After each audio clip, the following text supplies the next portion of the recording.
All right.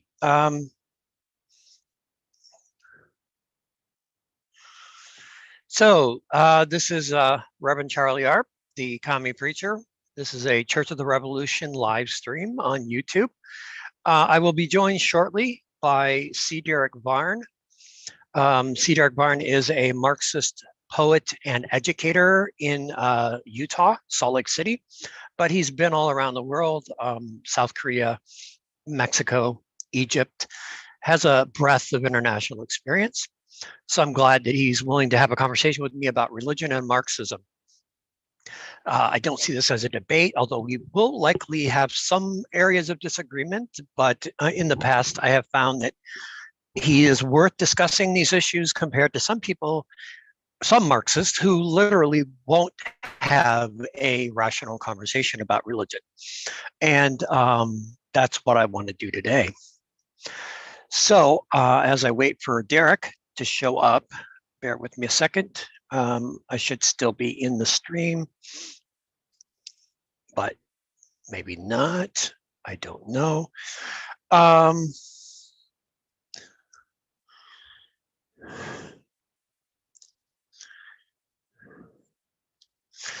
My bad. I didn't complete my message to him. All right. So I've told Derick that I'm in. And when he gets in, I'll make a more formal start to the video with him included. So let's hope he gets here soon. But I realize that it's not always easy.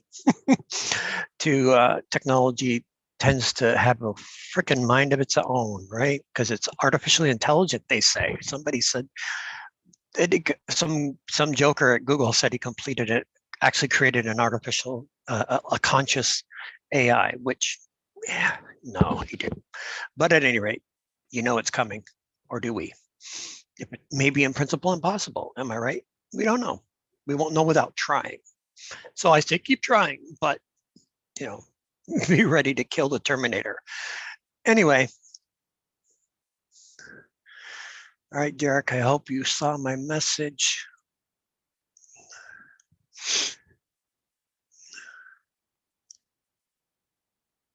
Just checking my notifications.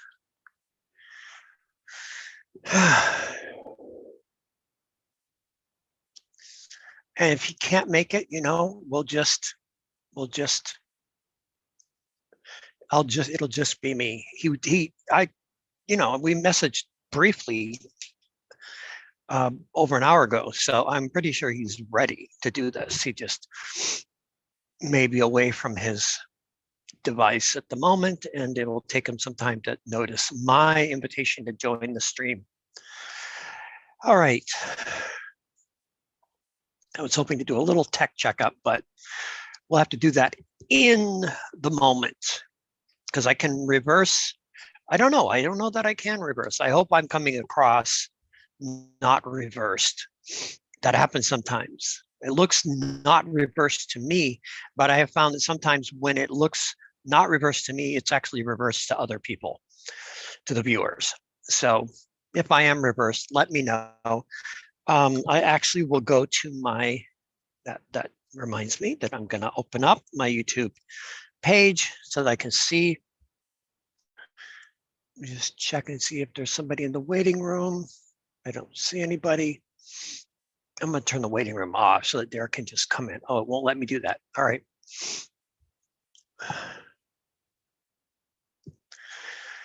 All right, it is 1 o'clock. And I hope people are joining the stream. And I will, as I say, I'm about to open up a window for YouTube on my tablet. I always do my streaming on my phone. It's the best camera I own. And I just don't find it terribly.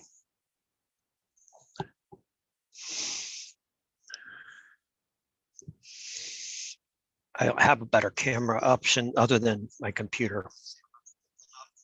Yeah, all right. So I am live, but I'm going to mute that.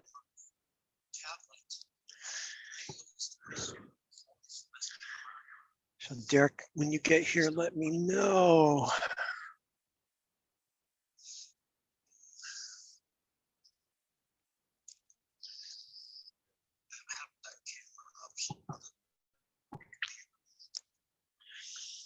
Okay, I am going to mute my audio on this device because I don't need to hear. What the hell? I guess I just have to do this. All right, got it muted, but I want it there in case people decide to chat me. All right, Derick is here.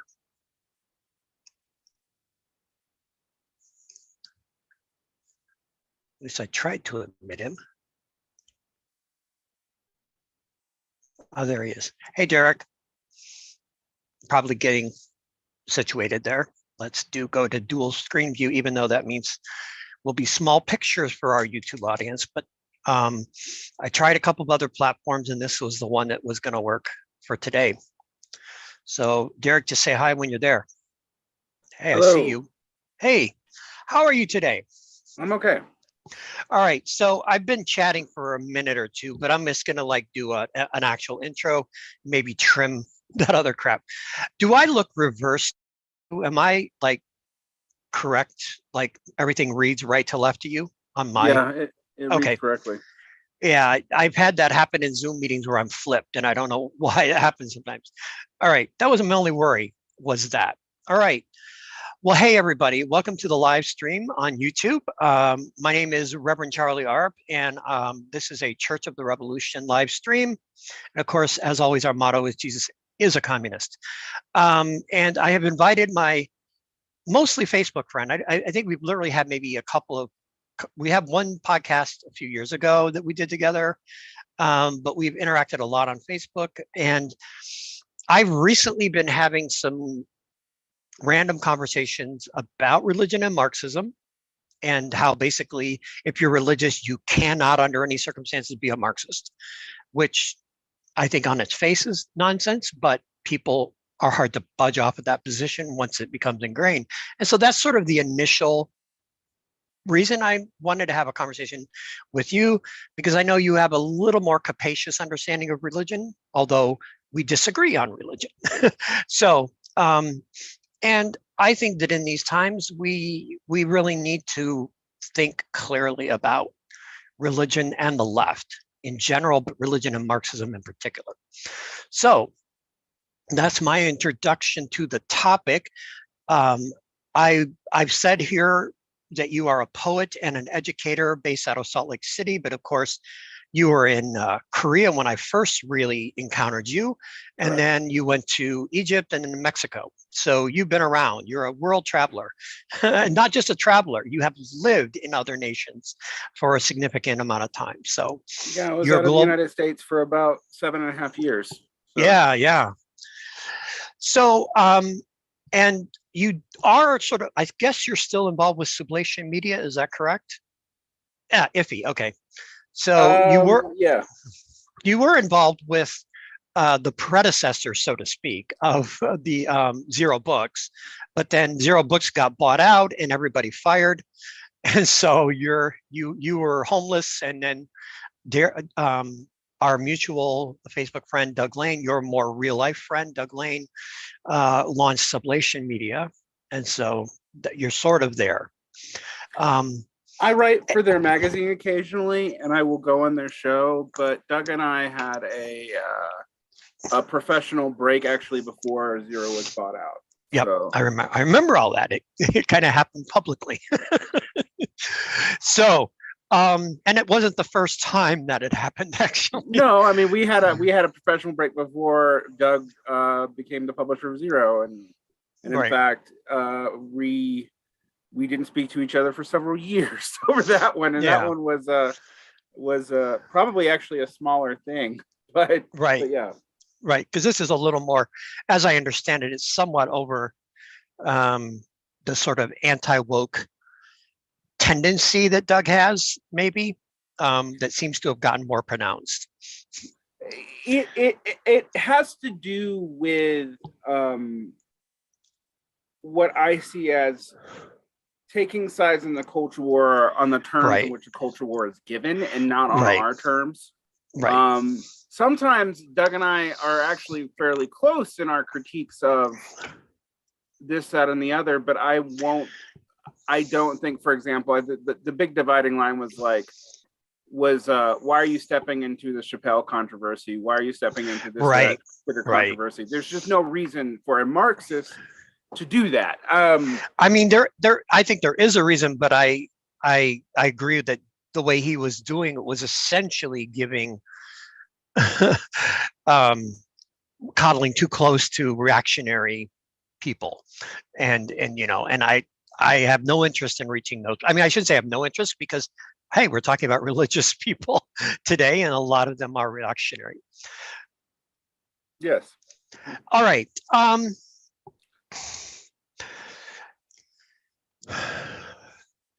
So I guess I'm going to start here. If you want to just like thumbnail, I know a little about your history with religion, and then your history with Marxism, which actually is much later in life, as I understand. And then, but there was a kind of very atheist period at some point in all that. So I don't know how you want to tell that story, or just give your stance now, whatever works for you. I'm into narrative. You're maybe not so much. Well, it's I mean, that's a long history. I grew up in a multi-ethnic, multiracial family in the Deep South. And so my father, who is on and off again a Joel Osteen style Christian, Right. is ethnically Jewish, and made sure I got some of that education. My mother is a lapsed Catholic Episcopalian, so she's been both Catholic and Episcopalian, depending. I have a pretty significant Jewish education. And to assimilate, my mother actually encouraged us to go to a Baptist church and not convert, because this was the South in the 80s. And that's what she thought would make everybody safer. However,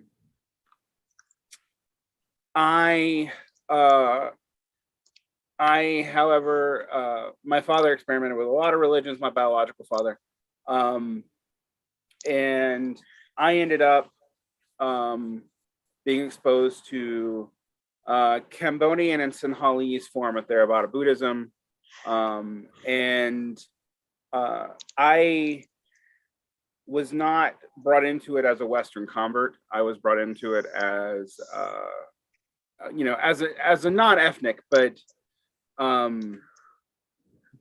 I mostly actually dealt with like the Laotian, Cambodian, and Sinhalese community around North Georgia. One time when I was briefly homeless, which is a separate story I'm not going to go into here, I ended up at a Vihara, which is a Buddhist monastery outside of Stone Mountain, for a couple months, and took Shramana vows, which means I took vows of a novice monk. I gave my vows back because I wasn't willing to be celibate and I wanted to go to college.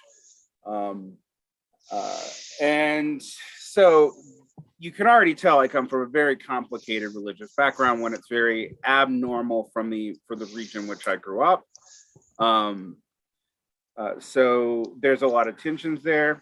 Also, because of the particular circumstances of my birth, I was not allowed to be either fully Jewish or fully Catholic. So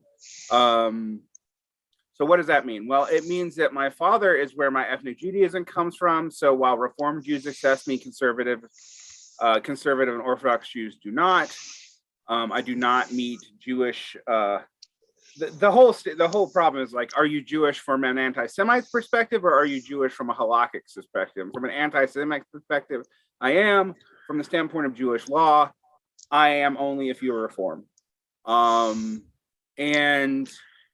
so that is a complication, and one that is a primary tension with my relationship to Christianity.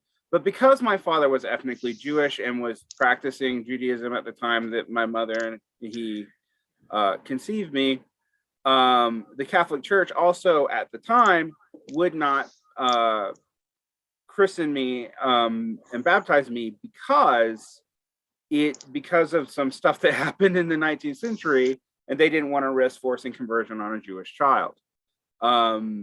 Which means if I was to convert, I had to convert past the age of reason, which is 13. Now, I've actually been told that's not actually Catholic dogma. That was a call by the local priest, but it's rooted in some controversies in the 19th century. Okay, that's a bunch of weird arcane shit for people, but it is something that may help them understand the plurality view of religion that I come from. In my mid-20s, I was a conservative, paleo-conservative. So when people think Republican, don't think that. That's not what I was. I was not a George Bush Republican or anything like that. And at the time, the prevailing trend amongst paleo-conservatism was conversions to either Catholicism or Orthodox Christianity. So, and given that my mother, my grandmother was very, very Catholic, and my mother is Catholic-ish. I went into that world, but not inclined to convert because of the issues of my childhood, and pretty much rejected religion altogether after flirting with Eastern Orthodox Christianity. When I went to Korea, I fell back into practicing a different form of Buddhism, Choge Sun Buddhism, which is kind of related to Zen. I mean, for Westerners who might not be familiar with the intricacies of Buddhist orders. And I reevaluated my relationship to that. I've also lived in Muslim countries, as you talked about. I lived in Egypt. I've lived in around very religious communities. And I've seen, and when I say seen, I don't mean seen in the abstract. Like, I have literally seen ethno-religious fighting and violence. So, weren't you in Egypt when the regime changed? Is that right? I was in Egypt right after the regime changed. Right after. Yeah. So when the Mother Brotherhood was deposed and arrested, I have arrived like 6 months later. I was in Egypt when the current al-Sisi regime solidified, with a bombing of a Coptic church right up the street from me by a break-off group of the Muslim Brotherhood. Supposedly, I think they really were, but I don't. Some of the information in Egypt is sometimes you have to be a little bit skeptical of. There was a church bombing of a major Coptic church on a holy day. The al-Sisi government used that as a pretext to reinstate the national security law. And for those of you who don't know, the national security law is what the Mubarak regime was operating under, going all the way back to the death of Sadat, that the Arab Spring ended, but this event in 2016 reinstated.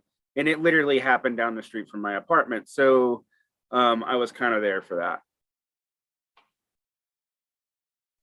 So I'm going to mute because apparently this very sensitive mic is picking up a lot of background noise. I've actually been told you're hearing my breathing, so I'm going to mute every time I'm not talking. So fun fact, Joel Osteen and I literally share the exact same birthday. We were born on the same day in Texas. I think he was born in Texas. I was born in Abilene. He was born, I think, in Houston. So anyway, fun fact. Although he was considered heretical by my more traditional Pentecostal father, for people who are maybe watching this and never know anything about my backstory, my father was a Pentecostal minister in the Assemblies of God denomination, same denomination as both Jimmy Swaggart and Jim Baker at one point. Ooh. Which those two guys hated each other, but for whatever reason they were in this. It was Assemblies of God is the biggest white Pentecostal denomination. Church of God in Christ, I think, is slightly bigger, but it is almost entirely black. So anyway, that's my background, is that I was a fundamentalist and I was deep in it, and I didn't deconvert until I want to say circa 1996, 97 for sure. 97 is when I resigned from the Mennonite church I belonged to, but I was already in process before 97. So that was, so, at 90, I was 34 at that point. So that's kind of late to become an agnostic, but not unheard of. Most people become agnostics in like college, at least from what I understand. So my relationship to religion is that I went through a really extended agnostic period from like 34 years old to into my early 50s. I was still kind of talking agnosticism, that I don't think there's a God, but I can't be sure. And I'd rather, I see some value in a religious commitment. So I'm not going to be an atheist, because I equate that to a degree with anti-theism. I know they're not the same thing, but for purposes of man on the street or person on the street conversations, agnostic and atheist sort of cover those two overlapping territories of agnostic is you're open-minded, atheist you're closed, which, I know that's not true. There are plenty of open-minded atheists. But I just wasn't willing to take the label and be perceived as closed-minded among my religious friends and family and community. My Marxism was also a slow burn. I first read Marx in the latter 80s, like 1989, like literally as the Soviet Union is collapsing. I'm getting into Marx. I was a college student for 2 years. My favorite professor was a Marxist. And so I just kind of like, she sort of made it okay for me to read this heretical stuff. And it wasn't really until actually after you and I started connecting in the 2010s, I think, on Facebook, that and also we both were impacted by Platypus Affiliated Society, which is a dark corner of both of our lives in a way. I don't, but maybe for very different reasons. They were the largest faction of my CSP, Chicago Socialist Party chapter at one point, and they resigned en masse. So that's, that'll tell you my experience with Platypus. But they got me interested in Trotsky, got me interested in Lenin. And from there, it was a foregone conclusion that I would say, yeah, I've been Marxist. I just didn't want to say I was. So today I'll call myself a Marxist Christian without any blinking. How can I be a Christian and agnostic? Well, I don't. I call myself a pantheist. And that means God is for me more I don't want to say projection, but that's kind of the best term for it, is an attempt to relate devotionally to the cosmos itself. So I think there is evidence for that even in the Jewish scriptures, right? God is in the waving of the trees, right? The trees of the field clap their hands for God, right? There's this naturalism in the Jewish Psalms in particular that God expresses God's presence through. And I think that's pantheistic. So anyway, not going to debate pantheism today unless you have to. All right. So here's the thing. As I say, I still inhabit too much of the Facebook left, which I know you at one point were kind of a big shot in all that. And then you said, fuck it, and walked away. Yeah, basically. I was like, I think my exact words were, Left Book was a mistake. I'm done. And then I got into podcasting, which is probably not, well, that's not entirely true. I was in podcasting before, but the overlapping of podcasting and politics and Left Book and politics is a weird thing. The reason why I walked away is that I felt like over time, and I think this has actually gotten worse now, that the engagement online, which I thought was supposed to be giving us means to begin to engage in actual praxis and to think through that, became a substitute for that. And it began to drive divisions in real life politics as people gravitated towards different groups, and later on into different streaming guru figures and whatever. So I started seeing it as having a pernicious effect around 2014. Actually, it was pretty early. And I completely walked away for several years during COVID, where basically I just put my podcast on autopilot to auto post to social media and didn't delete everything, but didn't engage. The structure of the platform now is actually different than when it started. And I think people probably should process that. There's been a lot of liberal talk about this too, but they all, think this is a rise of Trump thing. And I became concerned actually during the Arab Spring that the financialization of that space and that platform was going to drive trends to be manipulated by algorithm that have priorly been manipulated kind of organically. So you're talking about Facebook specifically, right? Well, yeah, but also, I mean, to a lesser degree, Twitter, because Twitter also runs under algorithm. And what that meant was that,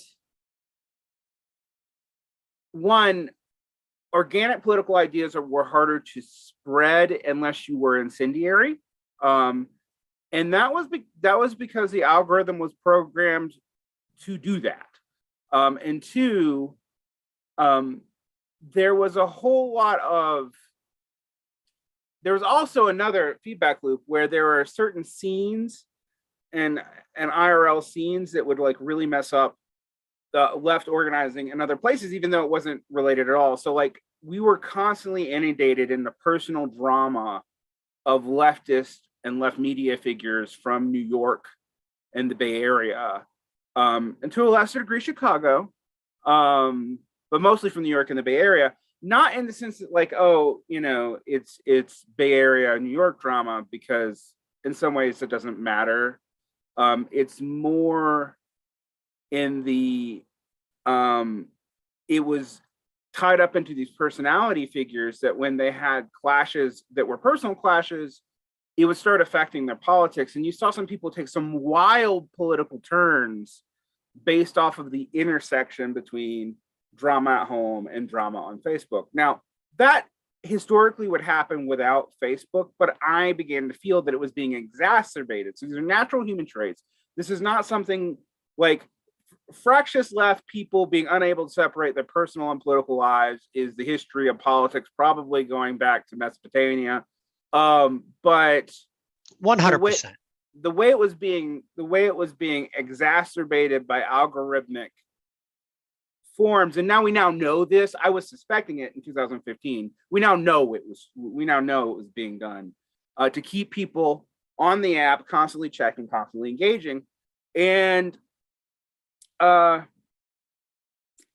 had a bunch of crises happen at once in 2015, and I just discovered that I didn't think it was helping anymore.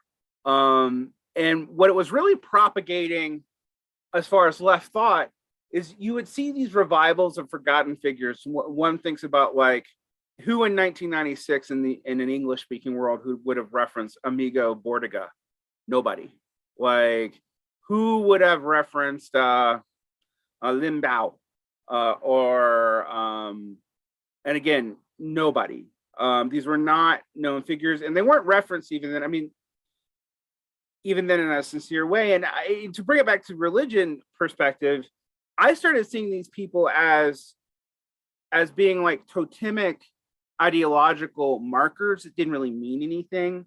They were like substitute fetishes. And that was useful for branding and Facebook categorization and social media categorization, but it was terrible for actually thinking through a political program or coming up with one. And while we had the advantage of political engagement from social media, and let's be very frank,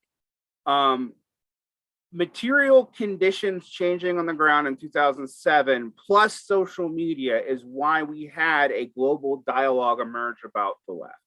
Without social media, that would not have happened, at least not in this way, and not in a way where we were actually talking quickly between, say, the European left and the American left, and even the English speaking and educated parts of the Asian and Latin American left and the American left. That is enabled in quick time by social media, because the ways that would have happened traditionally through advanced trade networks that were international and politicized, et cetera, had largely broken down. Frankly, even in most of your lifetime, and definitely in most of mine, I mean, we haven't had a Comintern since the 1930s. So that was a huge change. And what initially why I became so interested in it, this may have been how you and I came into contact with each other. I was comparing the reemergence of leftism after the 2007 crash with marginal religious movements, both pagan and evangelical Christian, and how they had also used the internet, and how the demographics of like people from working class families who had a first generation be educated formally, etc., was actually a similar trend in both groups. There were things that were remarkably different, and I can go into that. And there's a reason why, for example, the institutional support for Marxism and leftism, as bad as it is still way better than, say, paganism, because what we've seen with, say, pagan religious movements is that while many people believe ad hoc parts of them, the formal organizations, largely that were comprised of baby boomers and older Gen Xers, have degenerated in the same time period. So I remember I'm always reading like another Rebirth of Paganism article or whatever, and I'm going, yeah, but the all the formal organizations that these people are in, with the exception of some scary politicized ones, have actually been rapidly declining during the same time period. So that was an interesting comparison. Another thing that I came out of, and this is when you met me, because of my kind of trauma in being raised in a highly religiously divided family, I had and because the way that want to reconcile that had led me kind of into a kind of weird nationalist section of the right, my initial response to that, even before I got into Marxism or became really a formal leftist in 2004, 2005, was to reject my religious background entirely, and to embrace new atheism. Because the one thing I would also say is, like, people at this time in the aughts were, constantly talking about how like rational certain religions were over others, like Buddhism. And as a person who practiced Buddhism and had been a monk, I was like, nah, you're full of shit. Actually, there's just as much like things from a scientific modernist rationalist viewpoint that doesn't fit in with any form of Buddhism as there is with Christianity or any other religion. And there is also a dialogue from which science emerges out of these tendencies. Now, I had a very Whiggish view of human development at this time, and so I had figured religion had served a purpose. So this is where I was different than new atheists. I didn't think it was all delusion, but that purpose had largely gone away, and that its function, in so much that it existed now, was to tie people to modes of self-organization that were pernicious, but served a real social and material purpose. For example, like Black community life is almost impossible in the southeastern United States without churches and mosques. All right, and that's still somewhat true, to be honest, because these are the only areas of life that had not been completely neoliberalized. They were semi-privatized. They were domains of religious groups, but these religious groups, in theory, had a public function. And what I even began to note in 2005 is like yes, we could predict the voting trends of white evangelicals off of their religious belief and a bunch of other things. But what I couldn't do is predict the voting trends of Black evangelicals off of their religious beliefs. And so there was a dialogue emerging in my head. And when I became a Marxist, well, the Marxist answer became my answer. This is a way of processing alienation. The best way to handle it is to let it fade, and we need to fight it, but the best way to fight it is not directly, but through things like just developmentalism, it'll go away. But even at this early Marxist phase, so we're talking 2009, I began to wonder about that thesis, because I had lived in the American South for most of my life at that time, with a brief stint living in Canada and then another brief stint living in Pennsylvania. And so I was just looking at my immediate surroundings and going, well, the church is really a lot of the problem here, but it's also the only thing holding a lot of society together. So what are we going to do about that? When I went to Korea in particular, I had to face a whole different set of prerogatives. Korea is South Korea, for those who want, I wasn't hanging out in North Korea, but South Korea is a fairly religious, fairly rich,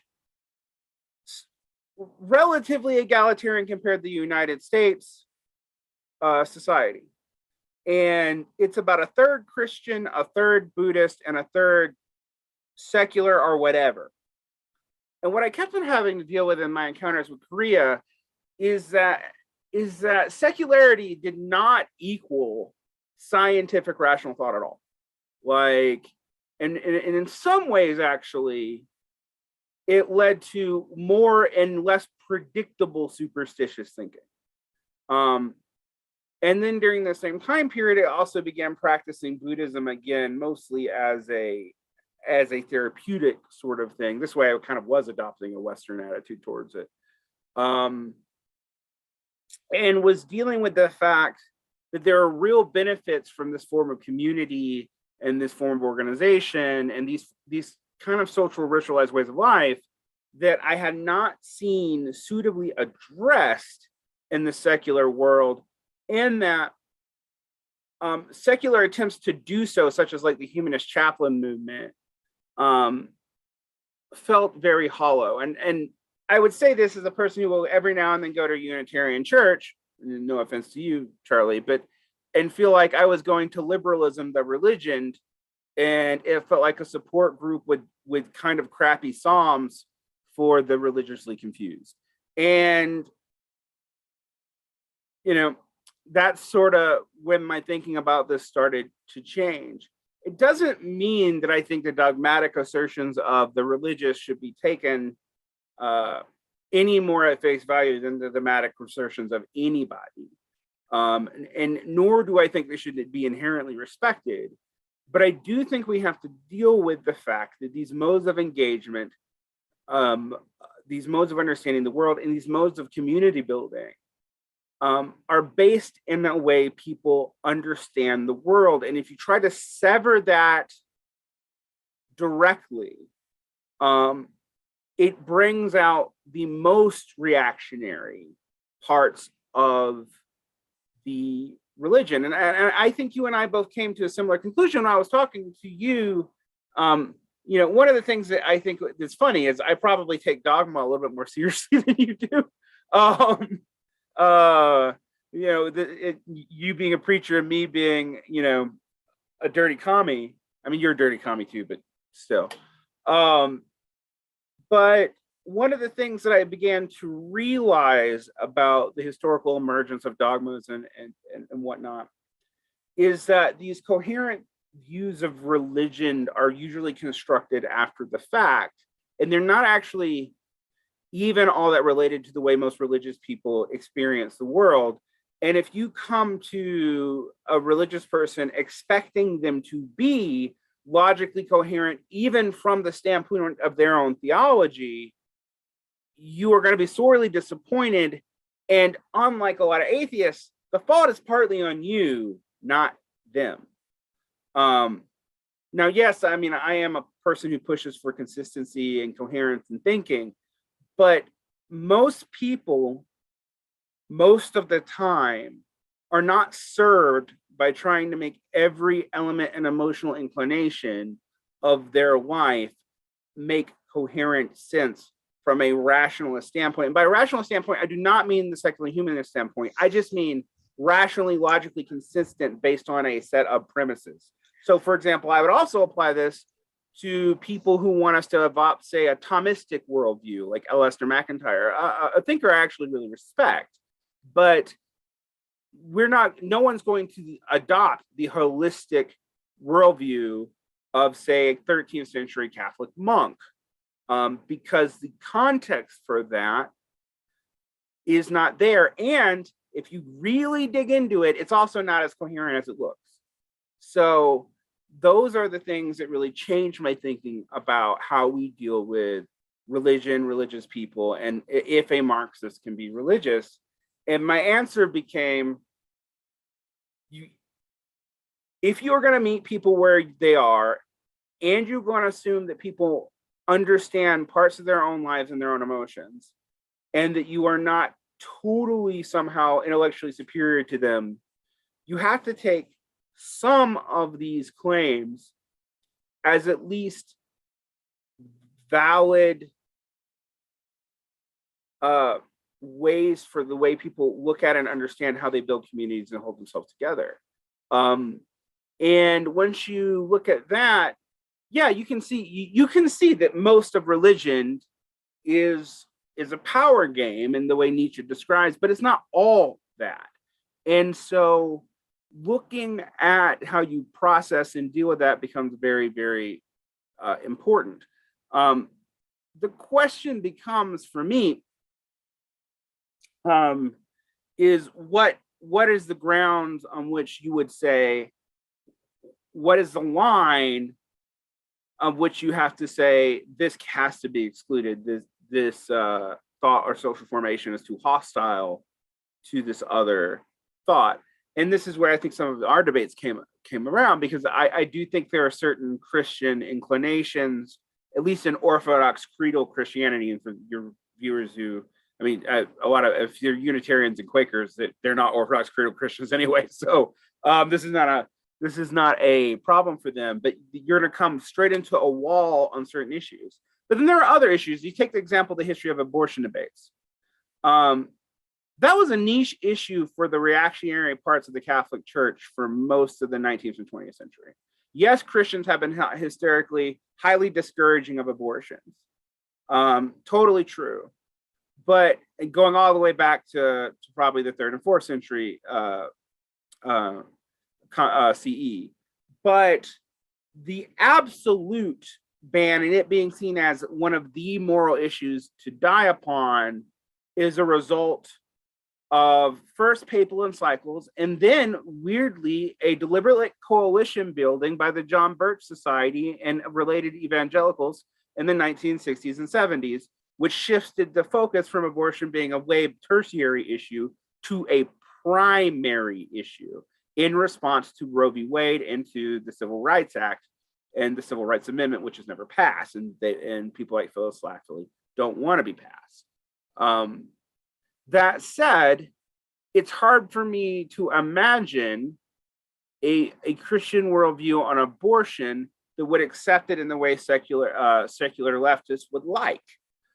Even people who are supportive, who are pro-choice in the religious world. I have a female Orthodox friend who is, but based on the logic of it's still wrong, but between two wrongs, you can't compel someone.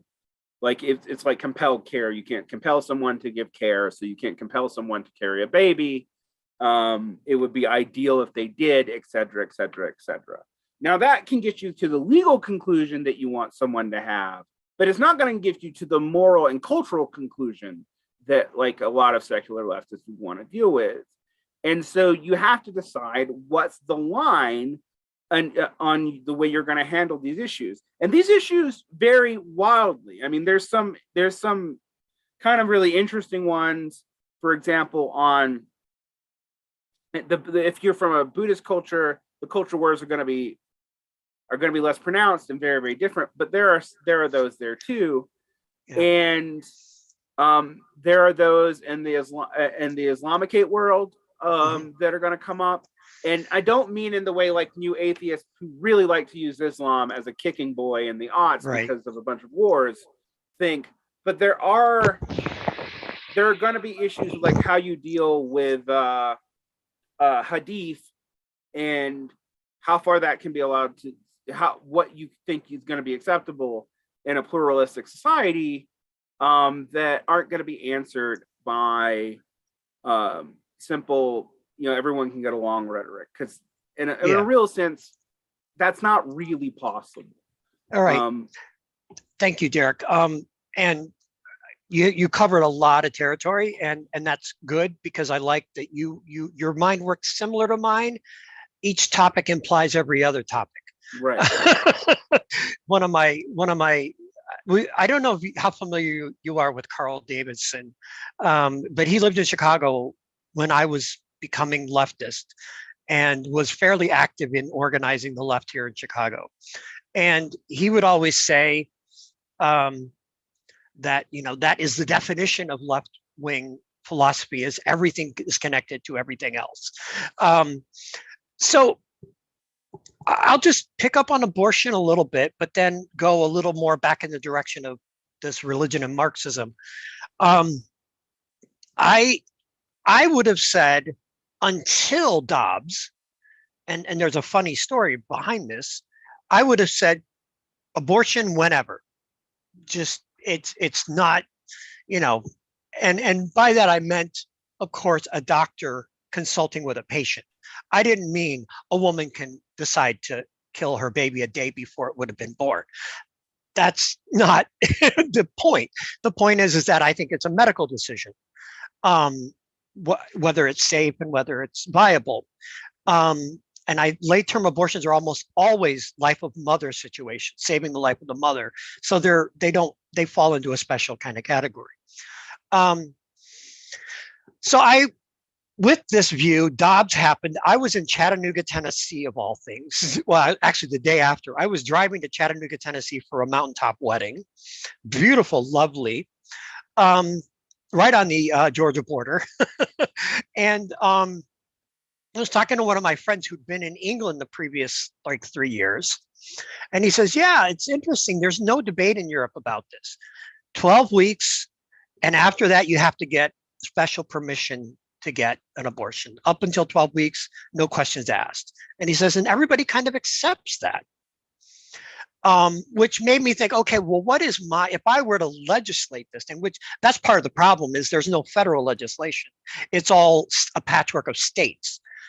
And so, well, when do I think? And I said, well, so I started thinking it through, and I'm like, well, viability, I haven't thought about these issues in a while, because I'd made the decision. It's a medical decision between a doctor and a patient. It's not for me or the state to micromanage the decision. It has to be made by these two people that we're just going to assume are relatively responsible adults. I know problem with teenage pregnancy, and do the parents have to get involved? I would say no, just because I know enough parents who are really shitty with how they raise their kids. So no, I would it's a doctor and hopefully a trusted counselor for the teenager. And that could be mandated by law. I don't know. But basically my position now is slightly less open-ended. I'm beginning to realize that as we now have to think about practical legislation in order to survive the Dobbs and to recover some level of reproductive freedom in the country, we have to legislate it more precisely. And so I've been thinking about those issues, but for the most part, I didn't. And you can say that's a secular leftist position. And you mentioned my being a Unitarian Universalist, which I haven't mentioned on this particular stream. I joined the Unitarian Universalists almost by accident, and I hope nobody takes that the wrong way. I was looking for a majority Black liberal progressive congregation in the city of Chicago that was convenient to go to on a Sunday. And I happened across the People's Church of Chicago, which is a historic Unitarian congregation that is also affiliated with the United Church of Christ. And so I joined that church, and I didn't know, I knew they were Unitarian Universalists, but they were basically a Protestant Christian church on Sundays that also was a member of the UUA. And that was a good introduction to me, because it helped me see that I had a place that within the Unitarian Universalist Association, which prior to that I perceived as largely overeducated bourgeois liberals. And this was a majority Black congregation with a lot of homeless people showing up on Sundays because they actually had a homeless shelter in their building. Okay, back to Marxism a little bit. Well, I don't know, jump right into it, but so you raised the point of the question that I started with that inspired this particular dialogue question. Can a Christian or a Muslim, and we can talk about Buddhism, but I think Christianity and Muslim share enough metaphysics that we can talk about them as a kind of coherent group. Right. Can I a don't think you Muslim talk about dharmic religions in the same way at all. No, not at all. So that's a whole other conversation. And I have studied the Lotus Sutra. I've read some Eastern texts like the Bhagavad Gita and so on, but no way can I about Eastern dharmic religions. It's just not going to happen. I could, but I'd need years of learning. So knowing Christianity inside and out the way I do, and then knowing Islam, not totally inside out, but better than I do any other non-Christian religion, except maybe atheism, which is it a non-Christian religion? That's a whole other story. But basically this claim that if you are religious, you can't be a Marxist is what chaps my ass. It gets me going. And I'm like, wait a minute. Now, I don't share the metaphysics of any Orthodox Christian or Muslim. My metaphysics is essentially a dialectical materialism, but with a little more naturalistic bent, if that makes any sense, because I don't think nature operates dialectically. I think that's a bit of a mistake. But that said, I understand why that term was joined together, dialectical materialism. And you can give me your thoughts on whether that's a good formation or you prefer historical materialism. I prefer historical materialism, honestly. Right. The Dialectics of Nature is a book that I do not write off. For your audience who doesn't know, that's a book by Frederick Engels, right, which is a response to kind of other attempts to form a whole worldview socialism. And like Anti-Düring, which is the other book in which Engels does this, it attempts to get rid of worldview socialism, but also lays enough seeds for people to try to build a worldview socialism out of it. And by worldview socialism, I mean the idea in which the politics also answers every other scientific and moral question in your life. And I tend to think history, when you deal with human history, works dialectically, and that opposing concepts are generated by, I think, observations of the world. These observations of the world and the way we reproduce ourselves in that world generate these concepts. So they are emergent from the world itself. And that a lot of times these emergent phenomenon produce and use Hegelian language, which is confusing, contradictory. And I point that out because from a strictly analytical, logical perspective, so people are used to that vocabulary, contradiction in Hegel doesn't mean contradiction the way logicians mean it. But these kind of, let's say, multiple opposed tendencies emerge in the world from our reaction to it. I think that's true for humans. I don't think, like, say, evolution actually works that way. Evolution has way too many vectors going on. I have been reading debates between geneticists and environmentalists. Environmentalists here meaning people who believe in environmental determination. And I have been just rolling my eyes that we're still having these debates, because even the genes that trigger for certain personality traits are triggered. Right? Notice I said trigger, meaning they have environmental triggers that trip them off. But there is also real sense if you don't have the gene, you probably won't be predisposed to that in the same way. The emergent factor of that, though, is in nature. So when I talk about nature, which is a term I don't even like, but that's a weird philosophical digression I want to go into. But when I talk about, like, say, the natural world, I will talk about emergent qualities. And when I talk about humans, I will talk about that emergence in a dialectical form specifically. That might be, you know, there's a couple other Marxists who think this way. This is not, I will say, this is not orthodox Marxism. This is orthodox Marxism modified by modern notions of complexity theory, emergence, and evolutionary science, which was what Marx was reacting to. But Marx and Engels are reacting to evolutionary science as it's being instantiated in its first case, before you even have stuff like the Mendelian Darwinian synthesis, not any understanding of epigenetics and like some Lamarckian like elements to evolution, which is something we've really only really studied in detail for like 20 years at all.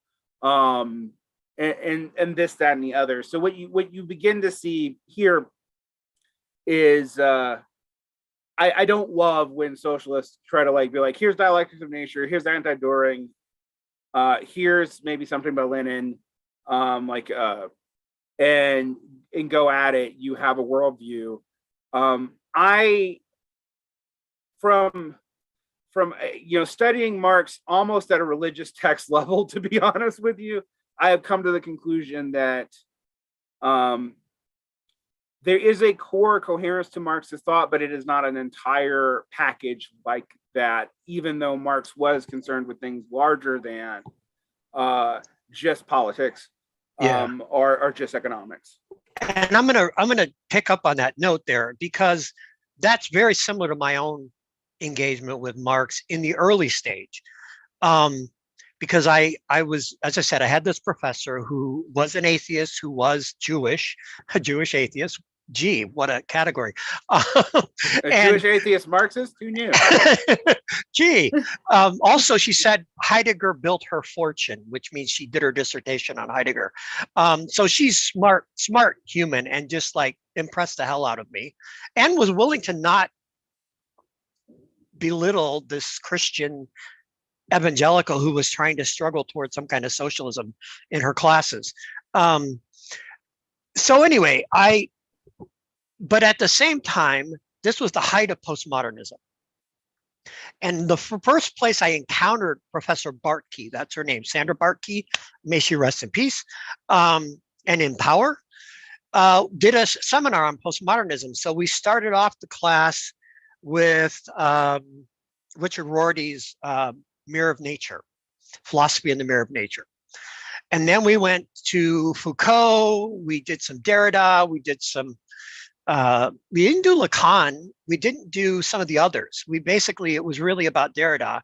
That was the one actually Foucault was the one she spent the most energy on, developing a sort of existentialist Sartrean response to Foucault, which I thought, was impressive.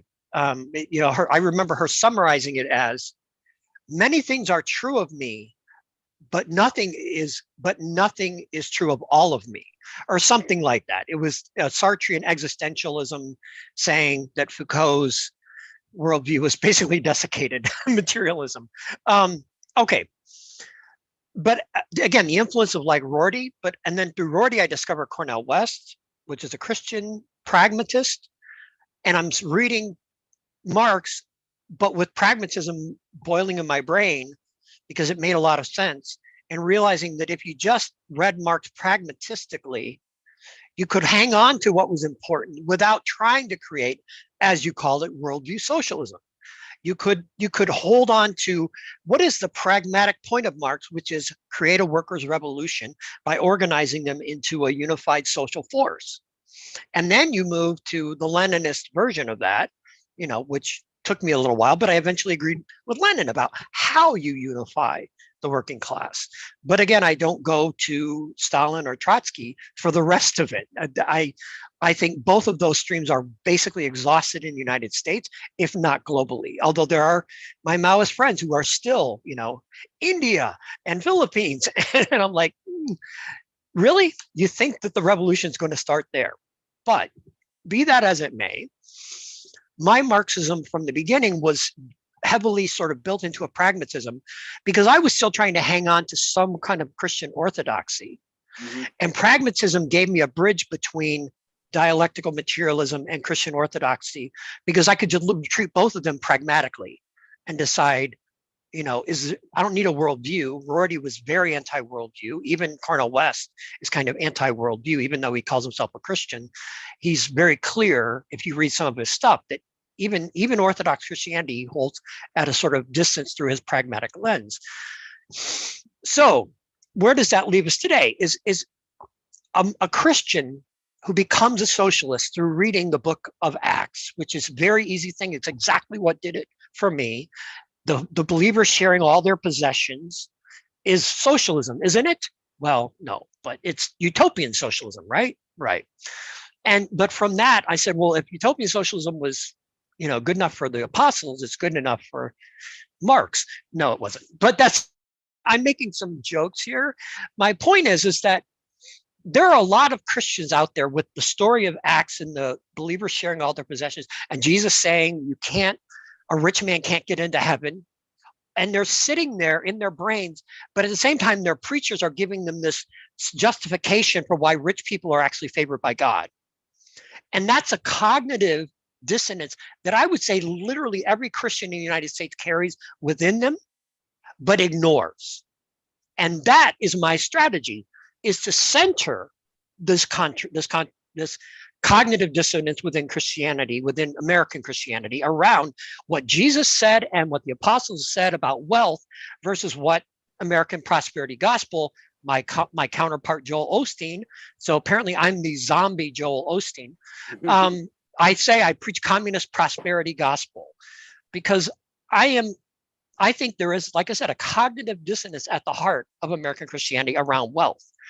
And if you can crack that nut, and I've seen it crack in literally thousands of people, as soon as they pay attention to what Jesus said about wealth and what the apostles did about wealth, or at least they're described, I realize it's a partly fictionalized narrative. Socialism is the obvious conclusion. And that was why the socialist and communist movements began as Christian movements in France and in Germany. Right. And of course, Marxism comes directly out of there with a Hegelian and a English economics sort of pulled in to round out the picture. I'll let you respond to that. But that's basically my pitch speech for letting Christians become Marxists. It's a hard question. And the reason why it's a hard question is, to my original stance is, of course, Christians can become Marxists. Are they going to be good Marxists? Are they going to be good Christians? Well, that's not for me to decide. And I do sort of think, I get tired of, the old canard that even we do on the left is off of like, well, that's not true communism. And I'm like, well, in one sense, we do have to define our terms. And from the terms as defined by the Critique of the Goethe Program, et cetera, which are my definitional texts. And no, it's not. But in the sense that these people are aspirationally trying to build that, and they had the same text we did, we cannot exclude them because we haven't built it either. So if the defining point would be having achieved this, then none of us have done it, and thus none of us are true communist Marxists or whatever. And then the other sense would be we can't get rid of all the warts on who counts, because we have to deal with some historical ugliness. I mean, the other way that we've seen for years, for most of our lifetimes, the way to handle this was just pretend that like there was no relationship between what happened in the Soviet Union, no matter what you thought it was, and like Marxian communism. And then in the last, say, 15 years, we've actually gone back to a apologetic mode for some of the worst things that happened under communist rule. Now, I will totally say, that book of communist stuff, that's all bullshit. But I have seen this entire spinning to justify things that have happened in the past. What amuses me about that, this is why it relates to religion, is I see the same thing in regards to Christianity. And this dissonance, and the dissonance is pronounced the most in America. I remember, I said I used to attend the Baptist church as a child, as a kind of an assimilation tactic, encouraged by my mother, who also didn't want us to convert to the Baptist church. It was a moderate Baptist church. Actually left the Southern Baptist Convention with Jimmy Carter some years ago, probably about 20 years ago now. But what I could tell you is even they would do things like the camel through the eye of the needle parable. There was like this elaborate, and quite frankly, now that I have some comprehension of biblical languages, it's completely false. That's not what the Koine Greek says. It says what you think it says. It implies that it is pretty damn near impossible for the wealthy to enter the kingdom of heaven as wealthy. So this tension is in all these movements. I'm fascinated with this tension even in new religious movements. So there's an interesting Christopher Lasch chapter in a book called World of Nations that he wrote in the early 70s, talking about the early kind of sharecropper, semi-proletarian ethos of Mormons, including some of their strange sexual ethos is still very familiar, but very libertine in some ways. I mean, and like sex work was legal in Mormon Utah, for example, and stuff like that, which would surprise people. But almost instantly, okay, like by the time that Smith is dead and Brigham Young is leading what would become the LDS and the FLDS, and those are not the only Mormons people. I know people don't really know that, but there are other groups of Mormons. But by the time that the LDS and FLDS were kind of coming out to Utah under the Brigham Young thing, you already saw a codification of wealth and wealth relationships and a change from a fairly egalitarian ethic, a communist ethic, a real communist. And that is something that is still kind of residually holding on in an otherwise reactionarily liberal church. Like if you're a member, yes, they make you pay tithes, and yes, they're the richest church because they invest that stuff. The richest church outside of the Catholic Church, and they're richer in liquid holdings because they make sure you pay tithes. You have to meet with your bishop and and turn over your taxes and pay your 10%, or you can't get temple stuff. You can't get temple stuff. You're not solemnized. Your family will have problems in the afterlife, etc. And it seems to be pretty effective, pretty pernicious in my point of view. But one of the things that it does have is if you are a Mormon and you are in the church, they have an established, an elaborate social welfare network that used to be an attempt to build an entire collective society that they abandoned in the late 19th century. And that tension is there as well. There are other tensions that leftists can take up to. In Christianity, there is both an exclusivist and a universal tension. So the exclusivist tension is kind of tied more into predestinations, universal ethnoi ideas, where the universal ethnoi is represented by a replacement for a prior ethnic group, i.e. the Jews. But there's a lot of the birth of racism as we know it is that tendency in Christianity getting scientificized between the 12th, 13th, 14th, 15th century. So you see a lot of like rough metaphors about like blackness and stuff that come up in like the high Middle Ages be turned into the notions and kernels that would become race as we know it. And then the biologization of that happens later. I think Cornel West actually wrote a pretty good book on this. I think Cornel West kind of ignores the Christian Islamic origins of some of that, but it does. He's right that modern race emerges from trying to scientificize that worldview. It's pseudoscience, but it's pseudoscience that leads us it still haunts even the way we speak. Is race socially constructed or essential?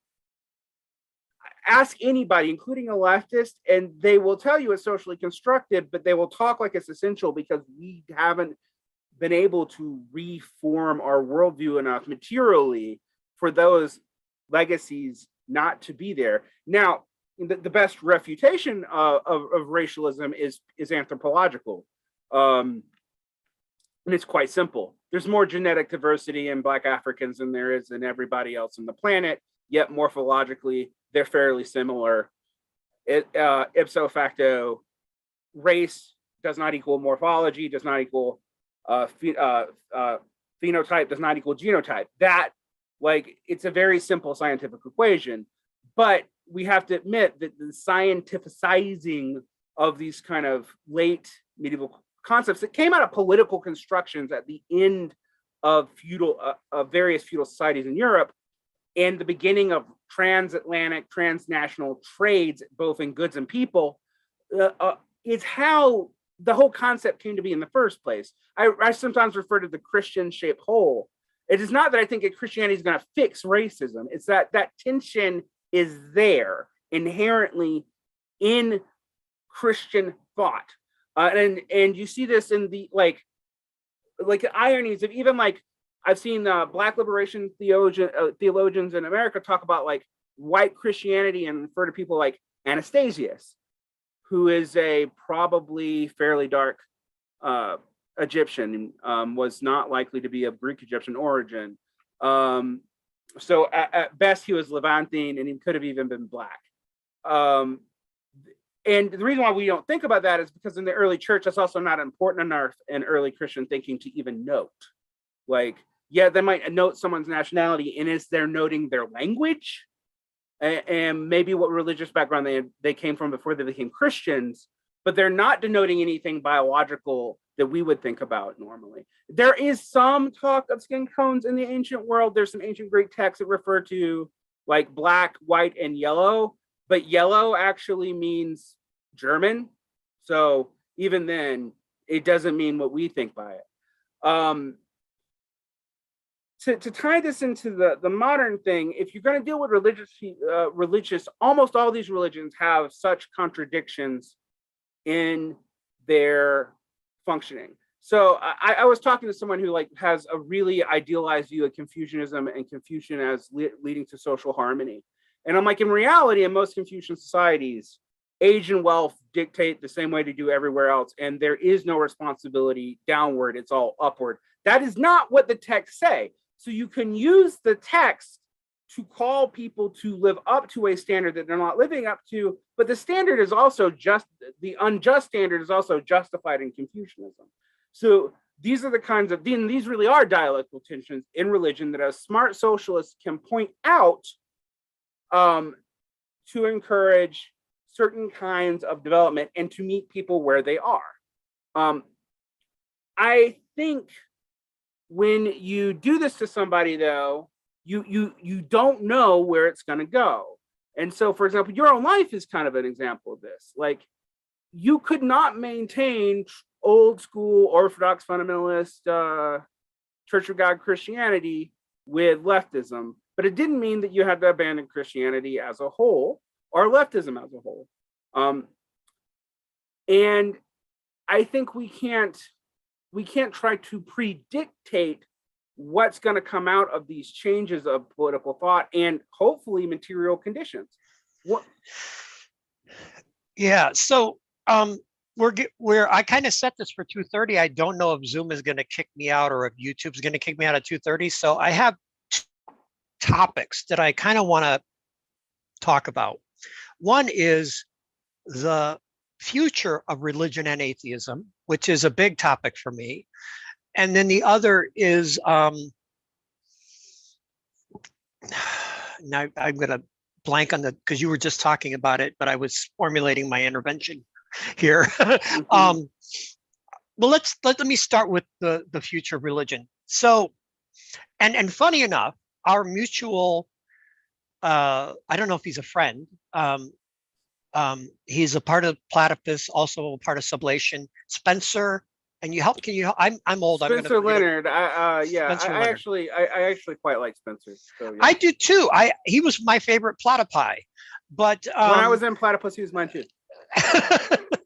and yet, when I posted a demographic argument for the necessity of the left engaging religion, which runs somewhat like this: Christianity is on decline in the United States. It's been in decline for a long time in Europe, but it's on the rise in Africa. It's actually, Islam is on the rise in Europe, and it's on the rise here. And demographically, Islam is going to overtake Christianity. But globally, as a fraction of world percentage, atheism is going to decline. So basically, you've got this sort of neck and neck race between Islam and Christianity to convert the rest of the world, which isn't going to happen because they're going to hit the East. And they haven't been made, neither religion has made very much progress in the Far East, the Dharmic traditions and so on. They're just, it's really difficult to evangelize them. But, you know, be that as it may, I mean, Marxism was able to become the official philosophy of China and Vietnam. So who knows? And I personally see Marxism as a stepchild of Christianity. And I know you may or may not agree on that. But this argument that I'm making is that the future of religion is fairly secure. As long as capitalism continues to create alienation, religion's going to stay. And yes, in the United States, we are secularizing at a rapid clip since the turn of the 21st century. But even that has a limit. And it won't, one, secular people tend not to reproduce as quickly or as voluminously as religious people. And so demographically, the numbers, it's a numbers game. We're going to lose. Atheists are going to lose. There is no future world of atheism. Further, and this is where I'm responding directly to Spencer Leonard's objection to my article, at no point in history can we point to a mass deconversion from Christianity to anything else or from Islam to anything else. Societies evolve religiously, and they occasionally have upticks or downticks in religious adherence, but they don't mass reject one religion and adopt another. And I say that proves there will be no mass rejection of religion that could then foment an atheist Marxist global revolution. If there's going to be a global Marxist revolution, the majority of humanity at the point that happens will be religious. And therefore, religious Marxists, we have to work with them, or our project, Marxist project, won't succeed on a global scale. Which is so that's my demographic argument. Which is why China doesn't ever completely outright ban religions. Like, exactly. I mean, I actually think the Chinese attitude towards religion is quite cynical, but it is correct that they realize. I mean, it's even true that Lenin was, except for Orthodox Christianity, because it had a formalized relationship with the state. Let's actually make that point out. That, yeah, they were going to not fund religion. They were going to proselytize. But my argument against that has always even been, look, in the areas of the Soviet Union and of the outer Warsaw Pact countries that had the softest hand on religion, Czech Republic, the society stayed atheist, or mostly atheistic afterwards. In the areas where the repression was the most explicit, Poland and Russia itself, the moment any relief was given, those religions came back, not just in force, but in more reactionary forms than they had priorly existed. All right. Motherfucking war in Ukraine. Right. You know, and this is also true of nationalism, by the way, something that I also think leftists have a hard time dealing with for similar reasons. Where nationalism was encouraged and then suppressed, and again, this is actually quite strange about the Soviet experiment. It's logical from the Soviet logic and from a certain kind of Marxist logic that you would encourage nationalism to develop as a part of a modernization process and giving people their own autonomy and languages, but then hoping that the development would just make them go away once you've done that. And what actually happened is you entrench them, then suppress them, and by suppressing them, to use the modern parlance, made it look cool. You thus actually weirdly encourage fairly non-nationalistic peoples to become nationalistic and adopt it later than in the developed world, where nationalism is generally it emerges, but it emerges in times of failure, like right now. So it's a similar sort of dynamic. I don't know that I think even after the revolution, all religious thought will go away. I tend to think that the idea that we're all going to just become the same kind of rationalist thinkers.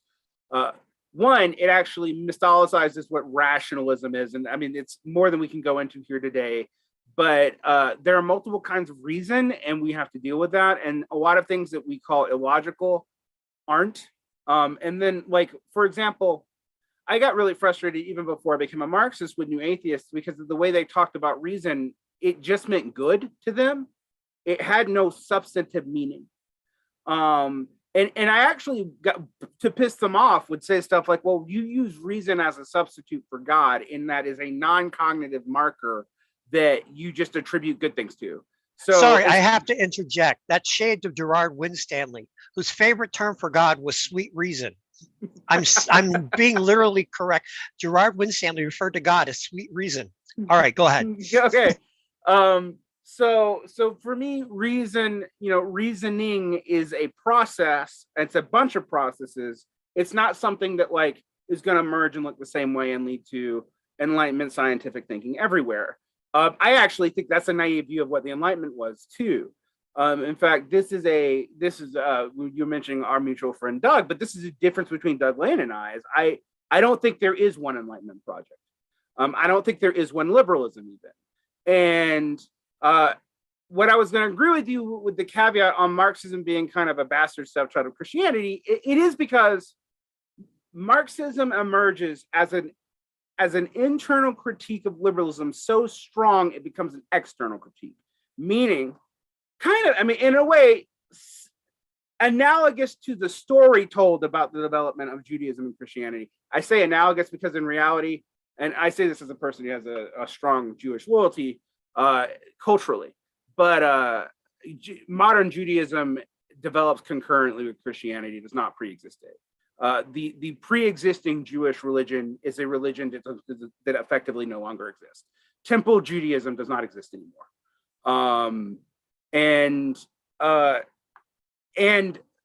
we have a hard time even conceiving that, because when Christians show like Temple Judaism, what they actually show is Rabbinic Judaism, and that's not what it would have been. But regardless, that's another. And we have 80/70 to thank for that. Yeah, we do. And so again, we're getting into the last minutes here. And so to kind of building on my case for a majority religious Marxism, I should say a Marxism in which the majority are some kind of religion in the future.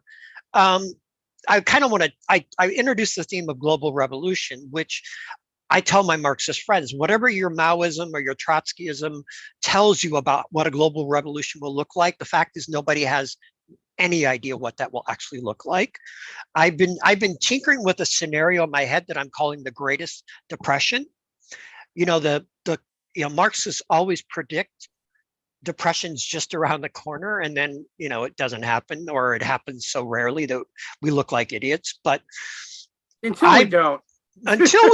until the Great Depression actually happened, or the Great Recession. And so I've been tinkering with, I would like to get a sort of fine-grained historical analysis of the Great Depression, and then just project it forward about a decade in the future and say, what would it look like if an event like the Great Depression happened globally again, that was deeper than the Great Recession? Because people object to dystopian thinking because, well, it relies on zombies, or it relies on a mass power outage, or whatever, things that seem very unlikely. But economic collapse has happened. The Great Depression was it. And Marxists believe it will happen again in the future. And where I'm going with this is that I think that's going to happen in 1 or 2 decades at most, and I think one is more likely. It may be even faster than that, frankly. It might be, but I'm saying within the next decade. I mean, so I don't know if you follow Michael Roberts. He's a major Marxist economist. His latest article is all about the recession and how it looks like we might not have one, but we still might. It's like right now the indicators are complicated about whether there's a recession looming in 2023. Right.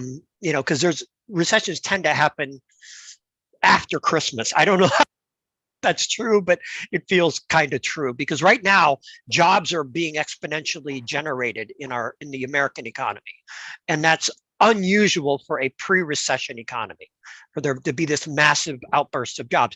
I got my first multi-grand job. I'm going to be making over $30,000 for the first time. No, over $40,000 in 1 year with my new job, which is because of the crunch in labor. Ministers are quitting the profession, and it opens a door for a newbie like me. I benefit from that symptom. So my point is, and I realize I'm picking up too much oxygen. I see a global crisis that I'm calling the Greatest Depression around the corner within a decade, if not much sooner, and definitely not much later than a decade from now. And that is going to, I don't believe in the terminal crisis, but it could be a terminal crisis. So my point is, the global revolution, I guess I want to hear your thoughts on, the United States has nothing in the way of a Marxist vanguard. Yeah, India has several Marxist vanguards. So does the Philippines has one. Although at the national level, the Indian Marxist vanguard has no real representation either. And that's my, my Maoist friends want to think that India is on the verge of a revolution, and I'm like, I don't maybe see one it. province is, but right. But yeah. So my thing is that what is going to trigger a revolution is, World War I triggered the Bolshevik Revolution and anything adjacent to it, like the 1918 Western Europe revolutions that all failed. And World War II consolidated the Eastern Revolution. Right, and set up the East Soviet bloc, and which then made China possible, communist China possible. So we're in a situation where the global communism is reduced to like 4 countries in terms of political. And again, you and I probably agree that there's not a lot that's terribly communist and Marxist about any of the existing socialist societies. But the fact that there is a ideological Marxism as sort of the lingua franca of those societies is significant, especially in the case of China. Whatever we think of how Marxist they are or are not, the lingua franca of China is Marxist. The Great Proletarian Revolution did happen, and it did like the Great Proletarian Cultural Revolution that happened, and I say that's important because we're going. I think what's going to be confusing for people in China is both the government with some legitimacy, the Xi government, and the popular uprisings, both with it, which cooperate with it, and against it, and depending on what it's doing in a particular area. Like crises in rural banking right now is one of the examples of that. Will both claim to be neo-Maoist. And I would say this with some legitimacy. Like I don't love Xi's thought, but I will tell you, I do believe he believed what he says in his speeches. It's kind of boring, but I think he believes it. And the reason why I think he believes it is that unlike prior communist, in quotation, leaders of China, he has tried to do rural development, which was something completely obscured and forgotten about after Deng. The weirdness there, though, is Xi's trying to claim both legacies, both the Dengist legacy and the other cultural revolutionist legacy, which is kind of a contradictory set of social impulses. And he's still trying to lead frankly the most important economy in the capitalist infrastructure, but while claiming it's not capitalist. So it's a complicated scenario. But between climate change and economic crisis, two of an eco-socialist for circles. I was talking to Joan Rainwright this morning for an episode of my show. It's come out a couple months. In eco-socialist circles, we talk about the triple crisis, the political crisis, but the political crisis is really coming from the economic and ecological crisis, which are not the same but overlap. And if you look at that, I hate to tell you, but basically it's Maoist, Hindus, and Hindu nationalists, and various forms of Islamic world that has both the numbers and is getting the most affected by these changes. So that's where you should expect the change to emerge. If those three factors are fighting each other tooth and nail, and the developed world is in a nationalist retrenchment zone, we're basically all dead. I'm going to put it like in that stark and clear of terms. So when you look at that, it is important for particularly Marxist in the developed world to realize you want to at least get two of those sectors to be able to cooperate in the workers who would hope would lead the future, or the workers. It's hard to talk about peasants in the modern world. They're even in the developing world, they're becoming a rare and rare thing. But yeah, these groups of the people actually produce the most of society. That's where we have to go. And most of those people, as of right now, are some kind of religious. And so that's what we have to deal with. The European socialist movement and the European socialist movement from the 19th century assumed that workers were going to be atheistic because workers in Europe tended to be that way. The 20th century and like both the settler colonial world and in the developing world has not been that way at all. And so that complicates that kind of narrative. We should expect those religious people to act more secularly, meaning anyone who deals with Muslim people in America will know that they pretty much act according, despite what new atheists thought, act according to American cultural norms, and usually on the liberalist side of them, right, as opposed to their Christian compatriots. And that's right, which is, and we're really, I don't know if I'm going to get shut off here by either Zoom or so we're in the kind of last minute here, but we can keep resuming this. With China, it's interesting to see the theological world actually engaging China. I don't know if you know what process theology is, or which is a Whiteheadian variation on Christian theology.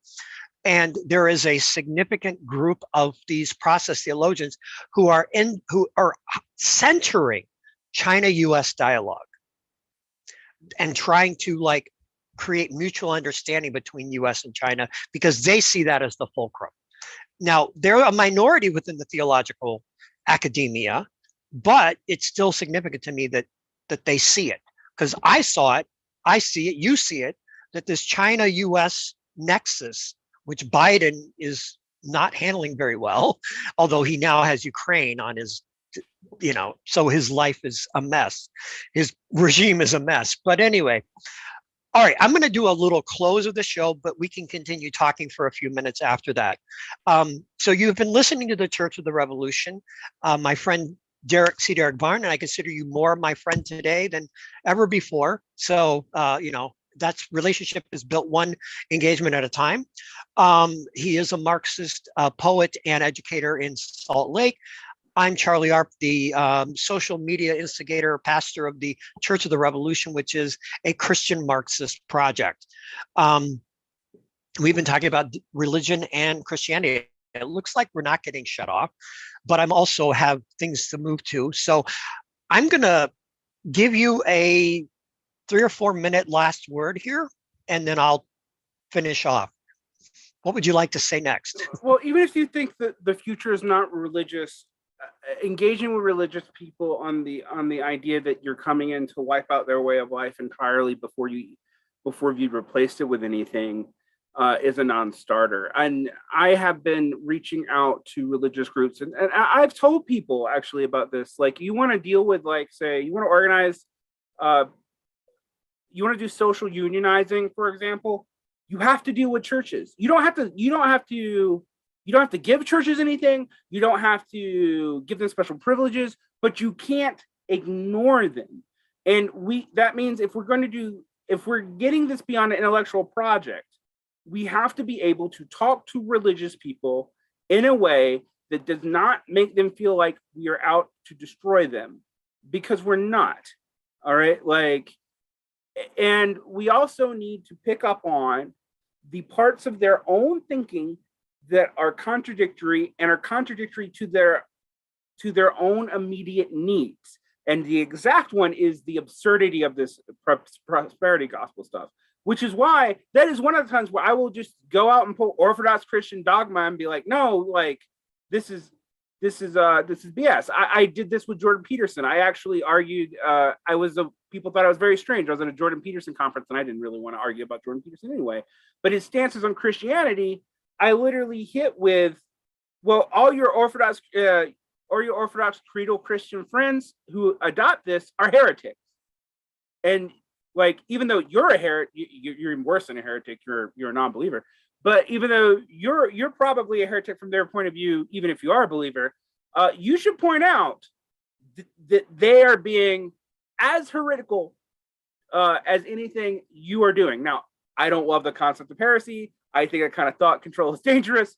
But you do need to point out the contradictions in this tradition, because if you don't, other people will take advantage of it, but they're also laying down equally fallacious stuff from a dogmatic point of view. And so it's not a weapon, but it is a way to approach people to get them to start clarifying their own thought and dealing with the contradiction of power. And as a last point, in Christianity in particular, there is a fundamental contradiction around power. And yes, it's bad in America, but it's bad since probably the Constantinian compromise with Rome. Because it's in the Bible itself. If you read the Gospels, it's a very communitarian, communistic-y kind of, it's not liberal communism, it's not Marxist communism, it's not even Christian socialism in the 17th and 18th century, but it is not a capitalist ethic at all. But it's a very about the dispossessed and the downtrodden and marginalized. But there's also a strain that's even in the Bible itself that is power consolidarity,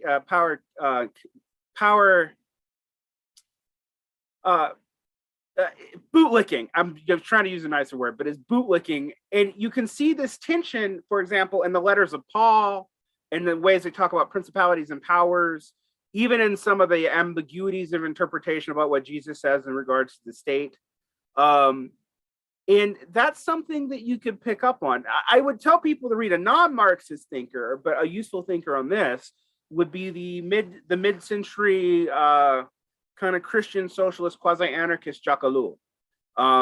And I don't agree with Jacques Ellul on a lot of things, but I think that gives you a mirror for how to have this conversation and how to point out the relation and values, so that you can get people to quit throwing up values walls to their immediate interests.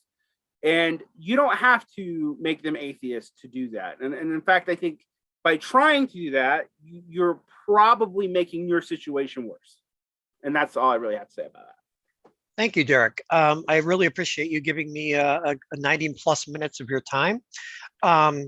So my sort of closing comment here is essentially what I say almost in every one of my videos. Jesus is a communist. And I say is because in a real sense, Jesus is alive in the way that Marx and Engels and Lenin are still alive. Their legacies inform our decisions. And Christians, I'm coming for you as a Marxist because you are the problem. The atheists aren't the problem. Yes, it irritates me that atheists want to keep Christians out of their organizations. Atheist Marxists want to keep Christians out. And every time I see it, I want to kill it and eat it alive. And that's contradictory. But anyway, the real problem is Christians and Muslims. And while I don't know enough about Muslim socialism, I have Muslim socialist friends who assure me that Muhammad was a proto-socialist in the way that I used to say Jesus was a proto-communist. And so I want to see the Christian socialists and Muslim socialists joining hands, because we're the biggest things on the planet, Islam and Christianity. We're the largest, longest enduring collective organizations in humanity's history, and we're screwing it up. We are not trying to fulfill what Jesus and the prophets were trying to do, which is eliminate wealth and political power disparity in the name of an egalitarian unity before God, however you understand that term. So, as I say, I'm coming for the Christians, and I have colleagues who are coming, sorry, I should say allies who are coming for the Muslims and saying, you're the ones who need to change. Yes, atheists need to accept the presence of religion on the planet and our role in any future Marxist revolutions. And we need to let new atheism stop being the pretext for excluding Christians and Muslims from our Marxist organizations. We've seen over and over again. And I experienced myself as, in an earlier phase when I was a more Orthodox Christian, the Marxists just really were insulting and not friendly. Luckily, I found a few places that were, and I persevered. And now, here I am. I really believe the future of our planet depends on addressing at least this part of the culture war question. How do we negate the power that capital has to shape religious ethics on the planet? And I believe Marxism is the answer, but it needs to be a Marxist friendly or a religion friendly Marxism. And with that, I'm going to say goodbye to Derick. I'm going to say goodbye to my viewers. There will be more content. As I said to Derick, I'm going to be taking a 3/4 time position in a Unitarian church starting August 1st. So my content is going to be, it hasn't been great over the past several months. This is like the biggest thing I've done in the past several months. I am planning to carve out time for more of this kind of content because it is really close to my heart. Unitarians are a whole other story. We should talk about how do you persuade liberals to become Marxists, which is kind of what in some my ways challenge they're harder, is going to actually. be. In some ways they are, absolutely. Anyway, all right, I'll let you go, Derick, and goodbye to my channel. But do hit that subscribe button, like my videos, comment. I will respond. And peace and love and revolution. All right. Take care. Bye.